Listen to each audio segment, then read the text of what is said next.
তাজকিয়াতুন নফস নিয়ে আলোচনা করতে গিয়ে একজন আলেম বলেছেন কোরআন হাদিস দিয়ে হেদায়েত বা দিন আসবে না, দিন আসবে বুজুর্গদের সোহবত আনতে।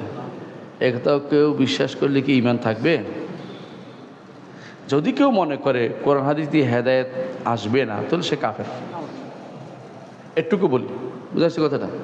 এখন কেউ যদি বলে বুজুর্গদের সোহবত, বুজুর্গ কাকে বুঝাই দিল কথা? বুজুর্গ বলতে সাহাবায়ে কেরামদের বক্তব্য শুনলে বা তাদের কথা শুনলে তাহলে তো ভালো কথা বলছে, কিন্তু ওই আগের অংশটুকুর কারণে পরের অংশের কোনো মূল্য নাই। যেখানে বলছে যে কোরআন হাদিস দিয়ে হেদায়েত পাবে না, মিথ্যা কথা বলছে। কোরআন হাদিসে হেদায়েতের আধার। আল্লাহ কোরআনকে নাজিল হুদাল লিল মুত্তাকিন, হুদাল লিন নাস। কোরআনকে আল্লাহ তাআলা হেদায়েতের জন্য নাজিল করেছেন। এখন যে হেদায়েত এখানে পাওয়া যাবে না তো কোথায় পাওয়া যাবে? রাসূল সুন্নাহর কাছে হেদায়েত পাবে না তো কোথায় পাওয়া যাবে? তাহলে যে ব্যক্তি এটা বলবে সে ব্যক্তি ঈমানদার না।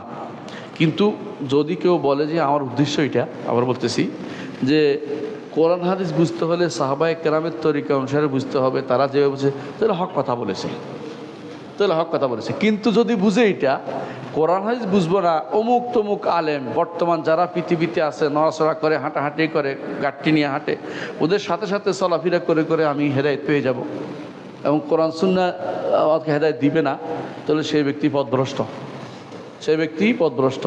কারণ এই লোক যে হেদায়েতের উপর আছে এটার দিবে কে? সার্টিফিকেট দিবে কে? হেদায়েতের উপর যাদের সার্টিফিকেট রাসূলুল্লাহ সাল্লাল্লাহু আলাইহি ওয়াসাল্লাম দিয়ে সার্টিফিকেট দিয়েছেন তারা কারা? সাহাবায়ে কেরাম। এবং তাদের সুন্দর অনুসারী হতে হবে। তাহলে সাহাবায়ে কেরাম হেদায়েত পাইছেন কি দিয়ে? কোরআন এবং সুন্নাহ দিয়ে, কোরআন এবং সুন্নাহ দিয়ে, তাই না? তো এখন যদি কেউ যদি বলে কোরআন সুন্নাহ দিয়ে হেদায়েত পাবে না, অমুকের পিছিয়ে পিছিয়ে হাঁটলে হেদায়েত পাবে, তাহলে ওমাই ইয়াজআলিল গুরাবা লাহু দালিলান ইয়াদুল্লু আলা জিয়াফিল কিলাবি। কেউ যদি মনে করে কাকে আমারে পথ দেখাবে, তো কাক কোথায় নিয়ে যাবে? ময়লার বাগানে। কাক ময়লার বাগানে নিয়ে যাবে। আপনি আগে দেখতে হবে হেদায়েতের লোক কারা। হ্যাঁ, হেদায়েতের লোক আলহামদুলিল্লাহ মানুষের চিনে, হেদায়েতের লোক চিনে। মানুষ দুনিয়াতে এখনও দুই ভাগে বিভক্ত হয়ে গেছে বর্তমানেই। হেদায়েতের লোকদের পিছনে কেউ হাঁটে, কেউ বদ্দিনদের পিছনে হাঁটে। আপনি দেখবেন একদিকে ইবনে তাইমিয়ার পিছনে কেউ হাঁটে, শাইখুল ইসলাম মুহাম্মদ বিন আব্দুল ওয়াহাব রাহমাতুল্লাহর পিছনে হাঁটে একটা গোষ্ঠী।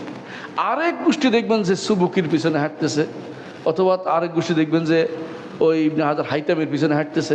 এরকম আপনি দেখবেন যে ভাগ ভাগ করা মানুষ কার পিছনে কে হাঁটে। আর তুয়ুরওয়ালা আশকালে হাতাকা, কে কার পিছনে হাঁটে এটা হেদায়েতের কত বোঝা যায়। বেদাতিরা সবসময় একটা নোক্তা নিয়ে থাকবে কিভাবে বেদাত প্রসার করা যায়। ওই যার অন্তরের ভিতরে বক্রতা আছে সে ওই নোক্তা মিলেবে সবসময়। আর যে ব্যক্তি হেদায়েতের পথে চলতে চায় সেই ব্যক্তি হেদায়েতের লোককে খুঁজে বের করে, যা হেদায়েত পেয়েছে, যাদের দ্বারা দিন উপকৃত হয়েছে, এটা তারা দেখে। এই জন্য এই জাতীয় বুজুর্গ বলতে কারে বোঝাচ্ছে এইটা আগে জানতে হবে, নইলে এই জাতীয় কথা বলা বৈধতা নেই। জি।